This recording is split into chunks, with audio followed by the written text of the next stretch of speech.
Alright, so I'm not going to like restore this thing, but I am going to clean it. Okay, so these are the pieces. I mean, it wasn't really that hard to get undone. But so let's see. I got this piece here, and this is the little clutch assembly on it. And then here's the deal here. I think this thing just needs a good cleaning. And if I get another automatic reel, I think that this reel here was mismatched to this rod because it only had, like, let's see, it can only hold about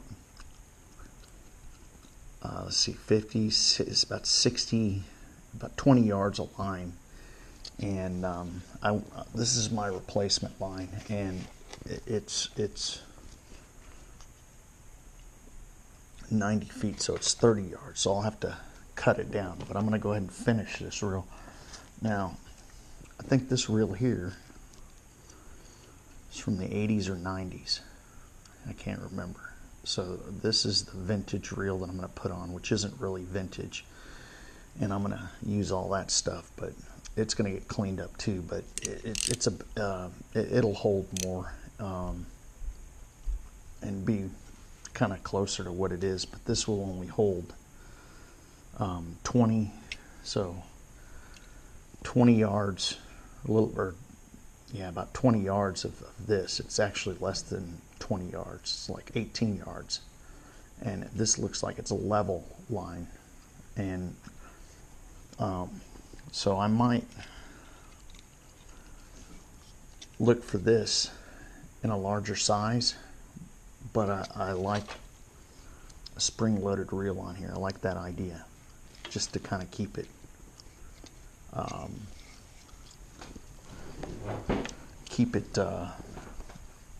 keep it real, you know. So I'm just going to go ahead and clean everything. Got some Real Magic here. Just wipe everything off, and you know, this isn't that bad right here, but this is not going to have any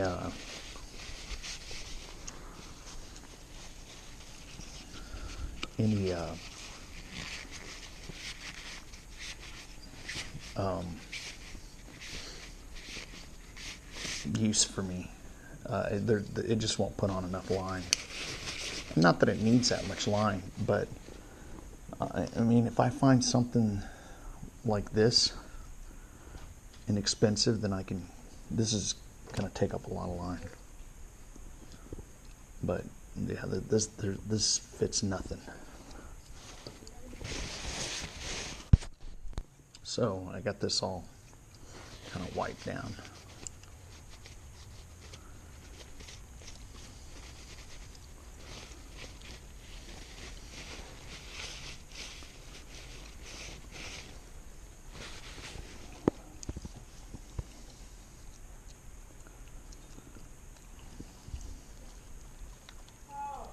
Huh?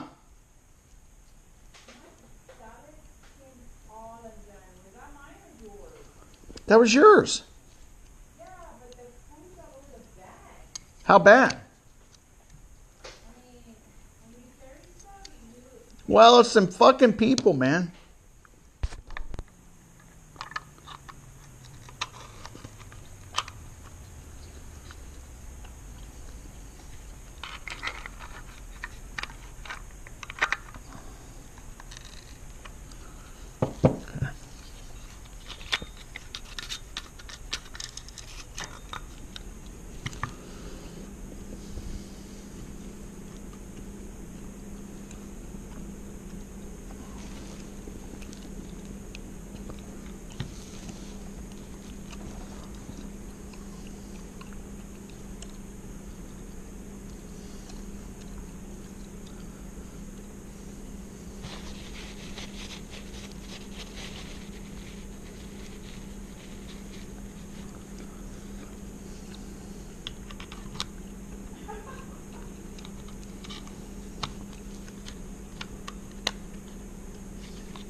Now I've already sprung this thing back up, but it will.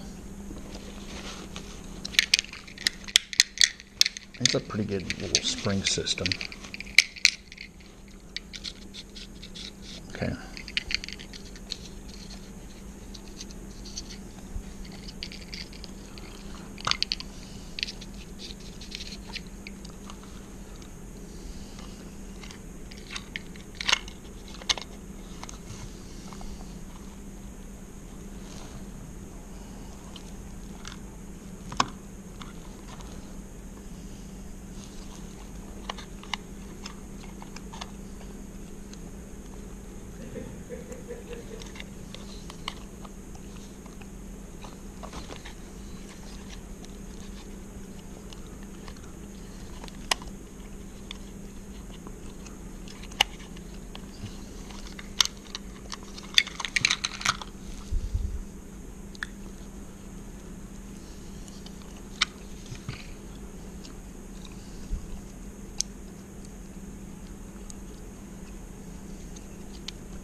Damn it.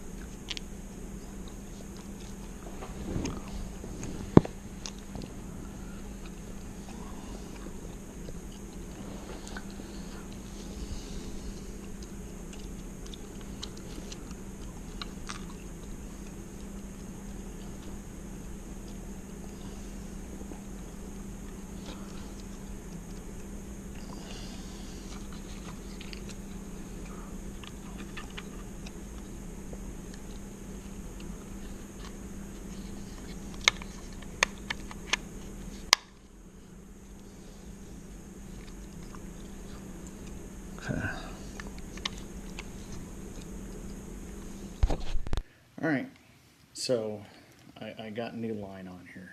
All right, and it's pretty cool. I need to kind of put this thing under tension. Okay, now it was difficult. Okay, I mean it was because you got to understand how this thing's put together.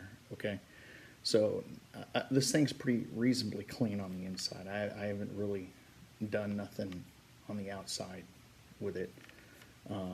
You know, people call these garbage, but this is history here for fly fishing. This is what was sold as the stuff, man, back in the day, I guess.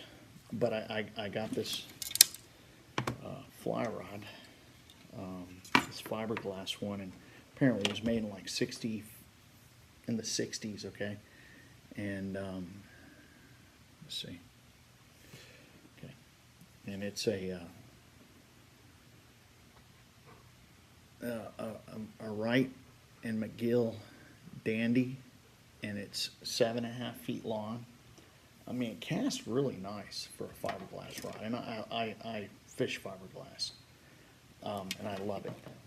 And it came with this reel. It was a gift, and you know, and I was like, well, how cool would it be to fish this reel or this rod with this reel? Now the fly line the fly line like broke. I mean, it was like dry rot. The cork handle still had the cellophane on it.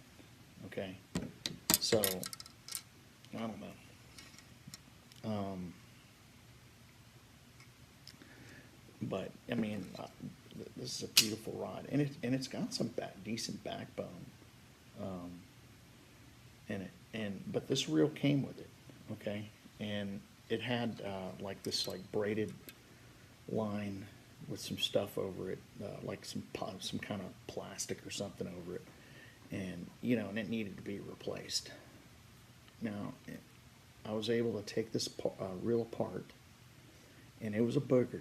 I mean, because the way it is it's engineered in two halves. This half, right here, this half on the left of this little deal here is the easiest part. This part's like easy. The whole crux of this reel going back together the way it needs, and this is the winder right here, okay, is all on this part. Okay, so everything from here over, okay, needs to be assembled before you put it on this part here, okay? And there's a little, like right here's the little, this thing here makes it like free spin or something like that, which is cool. And then back here, there's a little pin back here, and you push that in, and it like locks it up or something. But without pushing that in, you can't get this thing off, okay? But it pretty much locks in once you do it, okay? I mean, it's not like foolproof, but you can see here it kind of, mess around or whatever. But, and then under here is a little mechanism that grabs the spring gear, the gear that the spring triggers, and you can hear it. So, like, if you, well, I don't think you can move this right now. It has to be not under tension. But, so here's the trigger, and, and then it rolls. Okay, I don't want to do it because it's hard to dig this line out of there. But, once you figure these things out, I mean, the drawback is this one's too small by today's line standards, because it only holds like 20 yards of line, a fly line, and so there's no backing on this. I had to put the fly line straight on there, okay, because it's probably just equipped for like a regular fly line. Yeah, this is a number 37.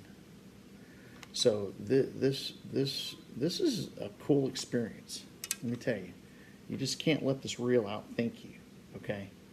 And once you look at it, what it is, then it makes total sense the way it's put together, okay? So, I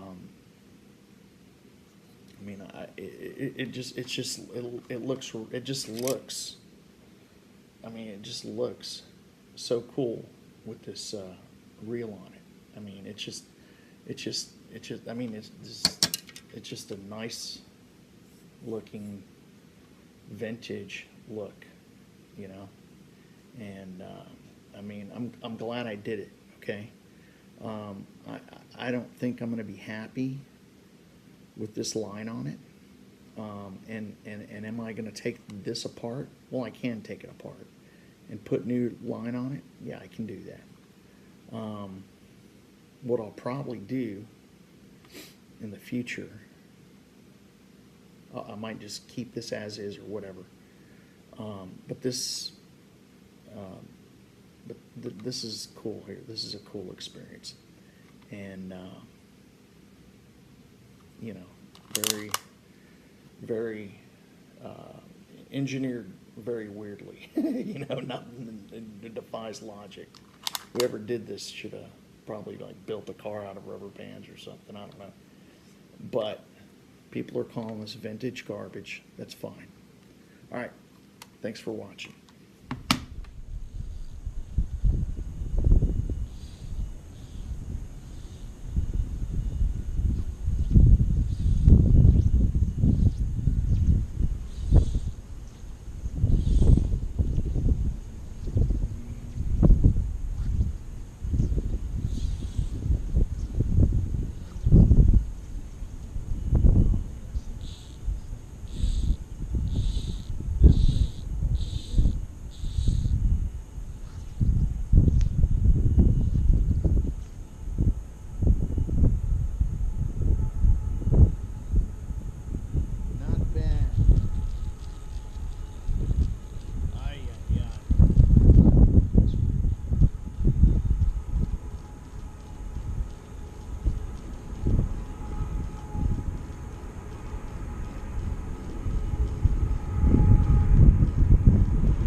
Here's the vintage pole.